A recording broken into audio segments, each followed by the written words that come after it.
At the Gilmore Car Museum today, the tractor show. It's the 1936 Ford truck. It's a 1-ton. It's got it says V8, so I imagine that's that famous flathead. But look at what this thing is carrying. And yeah, some of you have already caught it, but that's not stock.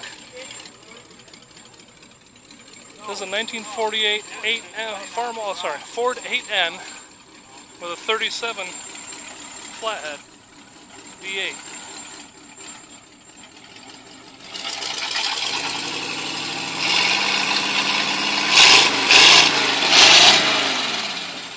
So that sounds a little different. Here, we'll show you that in case I got it wrong before. This one back here is a 53 Ford Jubilee.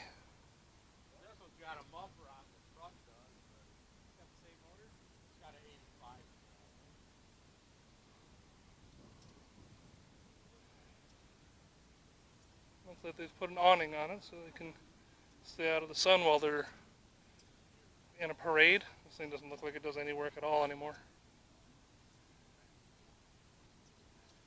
This thing has gone from being a working machine to restored, and now it's just a toy.